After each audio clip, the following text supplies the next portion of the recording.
Indian defence manufacturing से एक बहुत ही इंपॉर्टेंट अपडेट हम लोगों के पास आ रहा है। हम लोगों का AMCA project that is to build the 5th generation fighter aircraft, indigenously build fighter aircraft, ये जो है अब एग्जीक्यूशन स्टेज पे जा रहा है। अगले 10 साल में हम लोगों के पास भी एक स्टेल्थ फाइटर एयरक्राफ्ट होने वाला है। तो Jai Hind, this is Kuldeep Singh. Let us know and let us understand the AMCA project and इसके क्या डिलीवरेबल्स रहने वाले हैं, what kind of fighter aircraft that we are making. और देन हम लोग बात ये भी करेंगे कि जो जनरेशन है अलग अलग फाइटर एयरक्राफ्ट की, वो हम लोग किस तरह से डिसाइड करते हैं, what is that making factor. So as far as the news that is coming is कि भाई जो कैबिनेट जो प्रोजेक्ट हम लोगों ने 2023 में अप्रूव किया था, कैबिनेट कमेटी ने जो अप्रूव किया था, उसे 2025 में डिफेंस मिनिस्टर ने इसका कॉम्पिटिटिव एग्जीक्यूशन मॉडल दे दिया है। इसमें बहुत सारे हमने नई चीजें देखी हैं। सबसे इंपॉर्टेंट चीज जो हमने यहाँ पे देखी है कि जो हिंदुस्तान एरोनॉटिक्स लिमिटेड है, जिसके पास मोनोपोली थी अब तक फाइटर जेट्स बनाने की, वो जो है अब नहीं, इसके पास नहीं रहने वाली है। हम लोग यहाँ पे प्राइवेट प्लेयर्स को इन्वॉल्व करने वाले हैं। उनको जो है हम लोग एक्सप्रेशन ऑफ इंटरेस्ट उनसे लेंगे कि वो यहाँ पे अगर इन्वॉल्व होना चाहते हैं, आइदर सिंगल कंपनी इन्वॉल्व होना चाहती है, कंसोर्टियम से इन्वॉल्व होना चाहते हैं, या इवन ग्लोबल प्लेयर यहाँ पे इन्वॉल्व होकर बनाना चाहते हैं, तो वो जो है इस फाइटर को डेवलप कर सकते हैं, इसको प्रोड्यूस कर सकते हैं, मैन्युफैक्चर कर सकते हैं, जो कि अब तक सिर्फ हेल्प कर रहा था, जैसे कि तेजस के मामले में। अगेन हम लोग एक्सपेक्ट कर रहे हैं कि अगले 5 साल में इसकी जो है फर्स्ट टेस्ट फ्लाइट हम लोग कर पाएंगे एंड अगले 10 साल के अंदर हम लोग इसके कुछ 5 प्रोटोटाइप्स बना पाएंगे एंड बेसिस ऑफ दैट हम लोग जो है इसकी प्रोडक्शन स्टार्ट कर पाएंगे बाय 2036 और 35। सो ये एक बहुत ही इंपॉर्टेंट माइलस्टोन है अगर हम लोग अपनी एयर सुपीरियरिटी को बेसिकली मेंटेन करके रखना चाहते हैं, क्योंकि हम लोग के पास देखिए 2 बेसिक एडवर्सरीज हैं। एक तरफ है चाइना, जिसके पास already 5th generation fighter aircraft है और वो अपने 6th जनरेशन फाइटर एयरक्राफ्ट को टेस्ट कर रहे हैं, एंड दूसरी तरफ पाकिस्तान है, जिसे कि रिसेंटली आफ्टर ऑपरेशन सिंदूर जो है उसका 5th जनरेशन, लाइक चाइना से वो 5th जनरेशन फाइटर एयरक्राफ्ट जो है वो अब इंपोर्ट करने की बात कर रहे हैं और वो इंपोर्ट काफी जल्दी हो भी जाएगा। तो एयर सुपीरियरिटी मेंटेन करने के लिए हम लोगों को भी 5th जनरेशन फाइटर एयरक्राफ्ट चाहिए। और इंडिया जो है it is not going for an import, ना ही हम लोग Su-57 फेलन ले रहे हैं, ना ही हम लोग F-35 लेने वाले हैं। हम लोग अपना एम का प्रोजेक्ट के ऊपर जो है पूरा कारोबार डालने वाले हैं and within 10 years we may have a new 5th generation fighter aircraft with us. So ये फाइटर एयरक्राफ्ट में बेसिकली होने क्या वाला है, again it will be in line with Su-57, जो अमेरिका का F-35 है या चेंगडू J-20 है, जिसे माइटी ड्रैगन भी बोल देते हैं। तो ये एयरक्राफ्ट जो है इन लाइंस में होने वाला है। अगेन इसके रिगार्डिंग हम लोगों के पास ऑलरेडी काफी ज्यादा एक्सपीरियंस है एयरक्राफ्ट में काम करने का। जैसे हम लोगों ने रशिया के साथ already 5th generation fighter aircraft बनाने के लिए काफी देर तक हमारा कोलैबोरेशन चला था, दो वो किसी वजह के कारण फुलफिल नहीं हो पाया, बट हम लोग को इस एक्सपीरियंस से काफी चीजें देखने को मिली और इससे ही हम लोगों ने एम का डिजाइन किया है और अब हम उसको एग्जीक्यूट करने वाले हैं। बेसिक आइडिया एम का क्या रहने वाला है कि ये 5th generation stealth mode multi role twin generation या ट्विन इंजन एयरक्राफ्ट रहने वाला है। 25 टन की क्लास में ये आपको फाइटर एयरक्राफ्ट देखने को मिलेगा, that is middle weight category में देखने को मिलेगा। और इसको डिजाइन किया है एरोनॉटिकल डेवलपमेंट एजेंसी को ने, जो कि DRDO द्वारा लेड है एंड इसके अंदर हल एंड बाकी सारी एजेंसीज भी हमको देखने में मिलती है। इनका कंसोर्टियम है या आप स्पेशल पर्पस व्हीकल बोल सकते हो, दैट इज ADA। ठीक है जी। मैन्युफैक्चरर जो है वो अगेन कॉम्पिटिटिव बिडिंग से होने वाला है। प्रोजेक्ट की कॉस्ट जो है एस्टिमेटेडली अराउंड 15,000 करोड़ रुपए की है और इसमें जो फ्यूल कैपेसिटी रहने वाली एयरक्राफ्ट की वो around 6.5 ton internal fuel tank रहने वाला है, बिकॉज आपको पता होना चाहिए it is a stealth fighter aircraft. तो बेसिकली यहाँ पे जो फ्यूल है वो बेसिकली आपको इंटरनल बेस के अंदर देखने को मिलेगा एंड इसके अलावा इसमें इंडिजिनियस वेपन्स का जो सपोर्ट वो है वो देखने को भी मिलेगा। ठीक है जी। ओवरऑल अगर मैं बात करूं ये एयरक्राफ्ट की, तो आपको कुछ इस तरह का एयरक्राफ्ट देखने को मिलने वाला है। इसके अंदर जो है बेसिकली हम लोग जो कंपोजिट्स यूज करेंगे वो रेडार अब्जॉर्बिंग कंपोजिट होंगे, जो कि रेडार के जो वेवलेंथ है उनको अब्जॉर्ब कर पाएंगे एंड रिफ्लेक्ट कर पाएंगे। इसके अलावा आपको कैंटेड ट्विन फिन्स देखने को मिलेंगे, जैसे हमें F-22 में देखने को मिलती हैं। सिमिलरली आपको जो है इस तरह से सर्पेंटाइन डक्ट्स देखने को मिलने वाली है। इंजन जो है वो कंसील्ड रहेंगे, एयर डक्ट्स जो है कंसील्ड रहेंगी ताकि इसका रेडार क्रॉस सेक्शन कम हो सके। इसी के साथ साथ में यहाँ पे जो है आपको ट्रेपेजॉइडल विंग का जो डिजाइन है वो देखने को मिलेगा, जो कि बेसिकली ज्यादा एरोडायनेमिक भी है एंड साथ साथ में ओवरऑल जो है यहाँ पे स्टेल्थ फीचर्स भी प्रोवाइड करता है। एंड जो इंपॉर्टेंट आर्मामेंट्स इसके अंदर रहने वाले हैं वो इंटरनल बेस में रहने वाले हैं, इंटरनल रहेंगे, ताकि जो है अगेन रेडार एब्जॉर्प्शन जो है मिनिमाइज की जा सके। दो इसके अंदर और ज्यादा आपको attachments wing under wing attachment भी देखने को मिलेंगी to basically carry more payload. However basically stealth के लिए जो है इंपॉर्टेंट आर्मामेंट सेक्शन जो है वो आपके अंदर ही रहने वाले हैं। एनीवेज ये जो प्रोजेक्ट है हम लोगों का, again most of it will B indigenously developed. However only issue जो कि हम लोग की डिफेंस मैन्युफैक्चरिंग में हम लोग काफी टाइम से फेस कर रहे हैं, तेजस में भी हम लोगों ने फेस किया, वो है इंजन। हम लोग बाकी सारी चीजें तो जो है काफी अच्छे से बना पा रहे हैं, हम लोगों को fuselage, fly by wire system and basically जो एवियोनिक्स है, सेंसर सूट्स हैं, वो हमें काफी अच्छे से बनाने आते हैं। However the biggest problem is with the engine. So हम लोग का जो अपना इंडिजिनस इंजन का प्लान था, दैट इज कावेरी इंजन का प्लान, वो अगेन इस टाइम पे बहुत ज्यादा फ्रूटफुल नहीं हो रहा है। सो जो फर्स्ट जनरेशन हमारा एम का बनने वाला है मार्क 1, इसमें हम लोग जो है जनरल इलेक्ट्रिक 414 इंजन यूज करने वाले हैं, यूनाइटेड स्टेट से इंपोर्ट करवा के, जो कि अराउंड 115 किलो टन की जो थ्रस्ट है वो प्रोड्यूस करने वाला है। ठीक है, so ये बेसिकली हम लोग इंजन यूज करेंगे एंड अगेन बेसिकली हमारा आइडिया है कि 2035 तक हम लोग इसको एक प्रोडक्शन स्टेज पे लेके आ सके। एंड देन उसके बाद एम का मार्क 2 होने वाला है, जिसके अंदर हम लोग 110 किलो टन का इंडिजिनस इंजन लगाने वाले हैं। ये इंडिजिनस जो इंजन है अभी हम लोग डीआरडीओ एंड आपका जो जीटीआरई है वो मिलके डेवलप कर रहे हैं। ठीक है जी, इसके अंदर हम लोग बहुत सारे फॉरेन कोलैबोरेशन भी करने की कोशिश कर रहे हैं, जैसे फ्रांस के साथ कोलैबोरेशन करने की कोशिश कर रहे हैं इस चीज़ के अंदर। सो अगर होता है तो ये भी हम लोगों के लिए काफ़ी एक बड़ी डेवलपमेंट होने वाली है। अगेन अगर मैं बात करूं कि भाई why it is important, why do we need 5th generation fighter aircraft, because again हम लोग फॉरेन फाइटर्स के ऊपर जो है बहुत ज़्यादा रिलाई नहीं कर सकते। क्यों? बिकॉज हम लोग को सिर्फ फाइटर खरीदना नहीं होता, हमें समझना है कि फाइटर जो है उसको मेंटेन करने की भी कॉस्ट है। ठीक है जी, fighter aircraft 5th generation fighter aircraft जो है एनीवेयर $100 मिलियन से स्टार्ट हो जाते हैं and it goes up to like 200-300 million dollars. और ये इनकी सिर्फ जो है अपफ्रंट कॉस्ट है, इसके बाद बहुत सारी इनकी लाइफ साइकिल कॉस्ट होती है। इस लाइफ साइकिल कॉस्ट में आपका मेंटेनेंस, रिपेयर, ओवरहॉल, कोटिंग्स, जो आपकी रेडार एब्जॉर्बेंट कोटिंग्स हैं, जो आपका सॉफ्टवेयर अपडेट्स हैं, ये सब चीज़ें यहाँ पे रहती हैं। इस सब का जो खर्चा है काफ़ी ज़्यादा हो जाता है।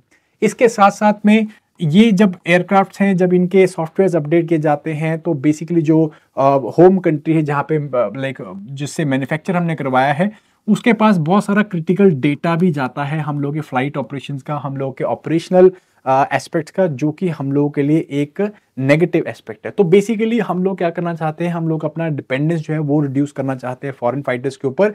एंड 5th जनरेशन जो फाइटर एयरक्राफ्ट होते हैं उनका बेसिकली बहुत ज़्यादा डेटा ओरिएंटेड एयरक्राफ्ट है। तो अगर हम लोग अपना बनाएंगे तो हमारा डेटा हमारे पास ही रहेगा एंड दुश्मन या फिर बेसिकली जो भी बाकी कंट्रीज उनके पास नहीं जाएगा। ठीक है, सेकेंड इज ऑब्वियसली आत्मनिर्भर भारत। हम लोग बेसिकली अगर खुद बनाएंगे तो हमारा जो पैसा है हमारे पास ही रहेगा, हम लोगों को बाहर जो है फॉरेक्स नहीं देना पड़ेगा अपना valuable, and this will be basically beneficial for us. हम लोग की अपनी डिफेंस इंडस्ट्री जो है वो डेवलप हो पाएगी और हम लोग और अच्छे कटिंग एज प्लेटफॉर्म्स बना पाएंगे। ठीक है जी, तीसरा सबसे इंपॉर्टेंट जो हमारी जियो स्ट्रैटेजिक इक्वेशन है, दैट इज कि भाई एक तरफ पाकिस्तान है जो कि अब J-30 जो है J-31 वो एक्वायर करने की, J-21 एक्वायर करने की बात कर रहे हैं, चाइना जो है इनको देने वाला है।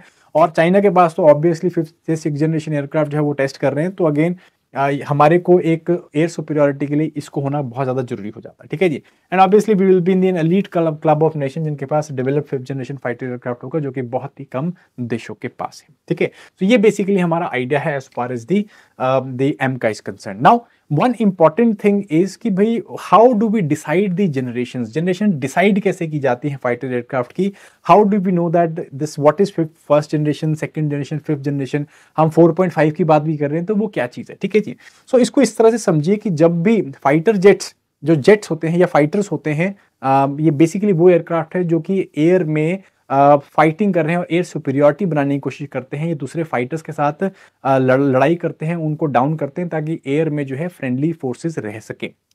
तो बेसिकली पहले फाइटर जेट्स नहीं होते थे, पहले जो है फाइटर प्लेन्स होते थे। फाइटर प्लेन्स में जो है प्रोपेलर बेस्ड इंजन होते थे। सो उसके बाद जब ये प्रोपेलर बेस्ड इंजन से हम लोग जेट बेस्ड इंजन के ऊपर आए, तब हम लोग जो है जनरेशंस गिनना स्टार्ट करते हैं, फाइटर जनरेशंस या फाइटर जेट की जनरेशंस। सो पहली जनरेशन के जो फाइटर एयरक्राफ्ट थे वो World War II के लास्ट एंड में हम लोगों ने देखने को मिले। जर्मनी ने जो है अपना पहला फाइटर जेट जो है वो डेवलप किया था, इसे हम लोग मेसरश्मिट ME-262 बोलते हैं। इवेंचुअली क्योंकि उस टाइम पे they were late in the war and eventually Germany lost, तो उसके बाद ये टेक्नोलॉजी जो है जेट इंजन की technology, it eventually went to USA and Russia, and उन्होंने अपने जो है फर्स्ट जनरेशन फाइटर जेट्स वो बनाने स्टार्ट करते हैं। ठीक है जी, अब इनके ऊपर हम लोग इंप्रूवमेंट देखते हैं, इन फाइटर जेट्स के ऊपर इंप्रूवमेंट देखते हैं, और फिर आती है सेकंड जनरेशन जिसमें कि MiG-21 आ जाता है, सुकोई 7 आ जाता है आपका रशिया का, एंड F-104 टाइप फाइटर्स आ जाते हैं यूएसए के। तो इसके अंदर बेसिकली क्या है कि ये फाइटर्स एयरक्राफ्ट जो हैं वो स्पेसिफिकली डॉग फाइट के लिए बनाए जा रहे हैं। इसके अंदर जो है सबसे इंपॉर्टेंट चीज क्या होती है कि भाई अगेन सिस्टम सारा सेम होता है, जो एवियोनिक्स को कंट्रोल होता है वो मैकेनिकल होता है, जॉयस्टिक के थ्रू मैकेनिकली कंट्रोल किया जाता है, विंग्स के एंड फ्लैप्स के एंड रडर को जो है कंट्रोल करते हैं, मैकेनिकल कंट्रोल है, it's like mechanical steering wheel of a car, and इसको जो है इसी तरह से कंट्रोल किया जाता है। और साथ में यहाँ पे जो है जो ओवरऑल फ्यूसलाज या ओवरऑल एवियोनिक्स के ऊपर ध्यान दिया जाता है ताकि ये जितने ज्यादा मैन्यूवर हो सके एयरक्राफ्ट उतना बनाया जा सके। ठीक है जी, तो ये काम किया जाता है। और यहाँ पे अब पहली बारी गाइडेड मिसाइल्स के ऊपर जो है हम लोग जाने लगते हैं। तो ये सेकंड जनरेशन है कि अब इसके अंदर पहले वाली जनरेशन में हमें सिर्फ जो है कैनन्स देखने मिलती है, गोली चलाने वाली बंदूक देखने मिलती है। सेकंड जनरेशन में हम लोग मिसाइल्स लगाना स्टार्ट करते हैं। This was the first generation to second generation shift. Then third generation में आते आते हम लोग गाइडेड मिसाइल्स के साथ में और क्या करते हैं, हम लोग इसी चीज को इंप्रूव करते हैं फर्दर हम लोग यहाँ पे रेडार्स लगाने स्टार्ट करते हैं, फाइटर जेट्स के अंदर रेडार लगाने स्टार्ट करते हैं ताकि जो है ओवरऑल पायलट की पहले क्या होता था कि पहले जेट्स जो है वो सिर्फ जो फाइटर पायलट्स है वो अपना जो विजन है उसी के थ्रू स्कैन कर पा रहे थे स्काई को, बट अभी जो है यहाँ पे रेडार्स लगाए जाते हैं, तो रेडार्स जो है वो एक इंपॉर्टेंट एस्पेक्ट बन जाता है, वो एक और एज दे देते हैं फाइटर एयरक्राफ्ट को, और ये थर्ड जनरेशन आ जाता है। ठीक है जी, तो यहाँ पे हम लोग इंप्रूव्ड रेडार्स हम लोग लगाना स्टार्ट करते हैं, 60-70s की बात है। ठीक है जी, उसके बाद आते हैं फोर्थ जनरेशन फाइटर एयरक्राफ्ट। यहाँ पे रेडार जो हैं वो लगाए जाते हैं, बट सबसे इंपॉर्टेंट सिस्टम होता है यहाँ पे वो है फ्लाई बाय वायर सिस्टम। अब हम लोग मैकेनिक स्टीयरिंग व्हील से अब हम लोग इलेक्ट्रॉनिक स्टीयरिंग व्हील के ऊपर आ गए हैं, तो इस एयरक्राफ्ट को मैन्यूवर करना, उसके अंदर और ज्यादा आप मैन्यूवरेबिलिटी लेके आ सकते हो, उसमें और अच्छे करतब कर सकते हो, और अच्छी डॉग फाइटिंग कर सकते हो, और अच्छी डाइविंग कर सकते हो। तो फ्लाई बाय वायर सिस्टम जो है एयरक्राफ्ट को और ज्यादा एजाइल, और ज्यादा ऑपरेशन ओरिएंटेड, और ज्यादा एक्सपेंसिव ऑपरेशंस करने के लिए सशक्त बना देता है। तो बेसिकली फोर्थ जनरेशन में हम लोग फ्लाई बाय वायर सिस्टम को इंप्रूव डालते हैं, यहाँ पे रेडार सिस्टम्स को इंप्रूव करते हैं, गाइडेड मिसाइल सिस्टम्स को इंप्रूव करते हैं, और यहाँ पे आपको फोर्थ जनरेशन फाइटर देखने को मिलते हैं, जैसे कि मिराज 2000 है, आपका MiG-29 आपको देखने को मिलता है, सुखोई 27 हमको देखने को मिलता है। इसका सबसे चरम पे सब best one of the best fighters is F-16 जो हमें यहाँ पे देखने को मिलता है, which is again battle tested and harden fighter. Then उसके बाद जो है हम लोग फोर्थ जनरेशन से अब इसी टेक्नोलॉजी को हम लोग थोड़ा सा और इंप्रूव कर रहे हैं। ठीक है जी, हमने रेडार्स और अच्छे कर दिए हैं, फ्लाई बाय वायर सिस्टम और इंप्रूव कर दिया है, एवियोनिक्स अच्छा कर दिया है। अब हम मास स्केल में जो इन्फॉर्मेशन आ रही है उसको हम लोग क्लब करके पायलट को देने की कोशिश कर रहे हैं, सेंसर सूट बनाने की कोशिश कर रहे हैं। तो इसके साथ में हम लोग क्या करें, ओवरऑल अपना जो रेडार का सिग्नेचर है उसे कम करने की कोशिश कर रहे हैं। तो इसको हमने 4.5 जनरेशन बोलते हैं। ठीक है जी, 4 जनरेशन तक क्या है हमने देखा, स्पेसिफिकली फर्स्ट जनरेशन में हमने देखा जेट इंट्रोड्यूस किया, सेकंड जनरेशन में हमने देखा कि जो आपका मिसाइल सिस्टम है वो इंट्रोड्यूस किया, थर्ड जनरेशन में हमने देखा कि रेडार्स इंट्रोड्यूस किया, फोर्थ जनरेशन में देखा कि भाई आपका फ्लाई बाय वायर सिस्टम आ गया, फिफ्थ जनरेशन में कुछ और होना था बट 4.5 जनरेशन आया जिसमें हमने फोर्थ जनरेशन को ही अपडेट किया है। ठीक है कि नहीं। नाउ फिफ्थ जनरेशन में आते आते हमने क्या किया, अब फोर्थ जनरेशन में 4.5 जनरेशन में सबके पास अच्छे रेडार लगे हुए हैं, आपके फाइटर्स की स्क्रीन में ग्राउंड बेस्ड ऑपरेशंस में भी अच्छे रेडार्स हो गए, तो डिटेक्शन बहुत इजी हो गया। ठीक है, अब अनडिटेक्टेबल होना जो है वो एक इंपॉर्टेंट चीज होगी। तो फिफ्थ जनरेशन जो 80s में एंड देन 90s में निकल के आई, 1980s एंड 1990s में निकल के आई, उसमें एक ही काम था कि भाई आसमान से गायब हो जाओ, इनविजिबल हो जाओ। तो इनविजिबल होने के लिए यहाँ पे क्या, स्टेल्थ के ऊपर जो है बहुत ज्यादा फोकस किया गया। काफी चीजें फाइटर की हम लोगों ने कॉम्प्रोमाइज कर दी कि भाई अगेन बहुत ज्यादा पेलोड ना लेके जा पाए, बहुत ज्यादा दूर ना जा पाए, एक्सटर्नल फ्यूल टैंक्स उड़ा दिए, जो अंडर विंग्स जो आपके मिसाइल सिस्टम से वो उड़ा दिए। ओनली चीज थी कि भाई रडार के पकड़ में नहीं आना चाहिए। ठीक है, जो अगर दिखेगा नहीं तो भाई कोई इसे मार नहीं सकता। तो इस चीज को फोकस में लेके हम लोगों ने फिफ्थ जनरेशन फाइटर एयरक्राफ्ट देखे जो कि स्पेसिफिकली रडार्स को इवेड करने के लिए बनाए जाते हैं। ठीक है जी, इसके अंदर बेसिकली हमें क्या होता है कि जो स्टेल्थ जैसे मैंने पीछे बताया एमका में होने वाला है कि इसके फ्यूसलाज में हम लोग इस तरह के कंपोजिट मटेरियल्स की पेंट या फिर मटेरियल डालने वाले हैं जो कि रडार्स को एब्जॉर्ब कर, रडार की वेव्स को एब्जॉर्ब कर लेगा या उसे रिफ्लेक्ट कर देगा ताकि रडार में दिखे ही ना, एंड इसके अलावा जो है इसमें थ्रस्ट वेक्टरिंग देखने को मिलते हैं, इसके जो इंजन के नोजल से ऊपर नीचे हो सकते हैं लाइक 2D में या 3D में, ताकि थ्रस्ट को वेक्टर करके ये एयरक्राफ्ट मैन्यूवरेबल बनाया जा सके, ठीक है जी। However costing is one of the big issues, तो हर एक कंट्री जो है 5th जनरेशन बना तो सकती है, लाइक मेजर जो बड़ी कंट्रीज, नॉट हर कंट्री, बड़ी कंट्री से बना सकती है पर बहुत ज्यादा नहीं बनाती है, क्यों? बिकॉज कॉस्टिंग बहुत ज्यादा पड़ती है, ठीक है जी। So as far as 5th generation is concern, जैसे मैंने पीछे बताया आपको कि बहुत ही कम 5th जनरेशन एयरक्राफ्ट हैं। आपको रशिया का Su-57 जो है वो अभी उसमें है, प्रोडक्शन में है। सिमिलरली F-22 आपका यूएसए का, या F-35 उसका टोन डाउन वर्जन है, और बेसिकली आपका चाइनीज J-20, एंड देन उसके बाद अभी हम लोग 6th जनरेशन के ऊपर आ रहे हैं, ठीक है। तो अब 6th जनरेशन में क्या ब्रेक थ्रू होने वाला है? 6th जनरेशन में जो ब्रेक थ्रू रहेगा उसमें 3 क्रिटिकल एरियाज में रहेगा, ठीक है जी। 6th जनरेशन के कुछ एस्पेक्ट बता रहा हूं। पहला ब्रेक थ्रू रहेगा उसमें है कि AI बेस्ड को पायलट होगा, ठीक है जी। ये सिंगल जो पायलट है वो इसे चला पाएगा, बट उसमें आर्टिफिशियल इंटेलिजेंस इतनी एडवांस हो चुकी होगी कि वो पायलट को जो है काफी ज्यादा इंफॉर्मेशन काफी जो है इजी मैनर में प्रोवाइड कर पाएगी। वो डिसीजन के लिए बहुत ज्यादा स्प्लिट सेकंड, लाइक बहुत ज्यादा टाइम नहीं लेना पड़ेगा, स्प्लिट सेकंड में डिसीजन कर पाएगा पायलट, एंड इस करके जो है क्रिटिकल रहेगा उसके लिए कि भाई वो एयर सुपीरियरिटी मेंटेन कर सके, ठीक है। सो AI बेस्ड को पायलट आपको देखने मिलेंगे, पहली चीज। दूसरी चीज है स्वॉर्म बेस्ड ड्रोन, ठीक है जी। सो ये पायलट जो, ये फाइटर जो है वो सिंगल फाइटर नहीं होने वाला, ये बेसिकली फाइटर्स का स्वॉर्म होने वाला है, जिसमें एक मेन फाइटर रहेगा 6th जनरेशन, एंड उसके साथ में आपको बहुत सारे ड्रोन्स देखने को मिलने वाले हैं, जिन्हें हम लोग ड्रोन स्वॉर्म्स या फिर को लॉयल विंगमैन भी बोलते हैं। ये ड्रोन्स जो है ना बैटलफील्ड का ज्यादा अच्छा इंफॉर्मेशन देंगे, ये जो है मेन फाइटर को प्रोटेक्ट भी करेंगे, एज वेल एज एनिमीज को एंगेज भी करेंगे, कंफ्यूज भी कर सकते हैं। So overall this will be a like force editors या फोर्स एडिशंस होने वाली है, ठीक है जी। तीसरी एनर्जी वेपन्स, अब तक जो हमने वेरी वेरी इंपॉर्टेंट तीसरी जो चीज है वो अब तक हम लोग गाइडेड मिसाइल सिस्टम में 5th जनरेशन में भी गाइडेड मिसाइल ही हैं, यहाँ पे हम लोग डायरेक्टेड एनर्जी वेपन्स का इस्तेमाल करेंगे। लेजर्स हो गई या फिर माइक्रोवेव्स हो गई, इनको हम लोग इस्तेमाल करने वाले हैं। ये हाइपरसोनिक की जरूरत ही नहीं, सुपरसोनिक की जरूरत ही नहीं, बिकॉज लेजर जो है वो ऑलमोस्ट स्पीड ऑफ लाइट से जो है ट्रेवल कर रही हैं। तो आपने एक बारी लॉक किया, बटन दबाया, दैट इज इट, गेम खत्म, ठीक है। सो लेजर जो है माइक्रोवेव वेपन्स को हम लोग इस्तेमाल करेंगे, और ये बहुत offensive as well as defensive के लिए। अभी ऑफेंसिव हमारी या डिफेंसिव कैपेबिलिटीज में क्या होता है, अगर फाइटर के पीछे एक मिसाइल लग गया है, उसको लॉक ऑन हो गया है, तो वो क्या करेगा, वो फ्लेयर्स छोड़ता है ताकि रेडार को या उसको जो उसका मिसाइल का गाइडेंस सिस्टम है उसको कंफ्यूज कर सके। यहाँ पे लेजर इन माइक्रोवेव वेपन्स होंगे, वो बेसिकली बहुत ही प्रिसीजन फायरिंग के थ्रू उस मिसाइल को पहले ही डिसएंगेज कर देंगे, ठीक है कि नहीं।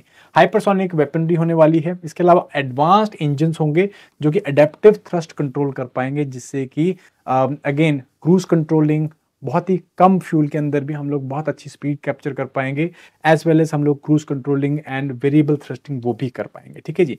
ये जो फाइटर्स रहेंगे full air domination as well as cyber and electronic domination domains में भी काम करने वाले हैं। इसमें जो दुश्मन है उसके इलेक्ट्रॉनिक सिस्टम्स को जाम करना वो भी है, एज वेल एज अपनी क्वांटम इंक्रिप्शन भी रहने वाली है, ताकि इसको जो है किसी तरह से वाइब साइबर वॉरफेयर में ना हराया जा सके, ठीक है जी। 360% डिग्री बैटलफील्ड अवेयरनेस यहाँ पे रहने वाली है। ये जो है basically 6th generation fighter aircraft में आपको देखने को मिलेंगे। This is basically that cutting edge area. Anyways, कौन कौन कंट्रीज जो है अभी 6th जनरेशन फाइटर एयरक्राफ्ट के ऊपर काम कर रही हैं? एक सबसे पहले यूएसए ने अभी रिसेंटली अनाउंस किया अपना एनगैड सिस्टम है, जो national next generation air dominance system है। तो they are basically thinking that they will be by 2030 they will be able to get the 6th generation fighter up and running. इसके अलावा UK, Japan and Italy जो है इसको कर रहा है, दिस इज गैप प्रोग्राम इनका। फ्रांस, जर्मनी, स्पेन जो है एफसेस सिस्टम कर रहा है। देन चाइना जो है अपना J-36 ऑलरेडी अपना टेस्टिंग स्टेज पे है। आपने बहुत सारी इसकी स्पाई फोटोज देखे होंगी, एंड इसमें एक यूनिक चीज जो है वो है कि 3 इंजन्स हम लोगों ने यहाँ पे यूज करे हैं, चाइनीज इंडिजिनियसली मेड इंजन्स हैं।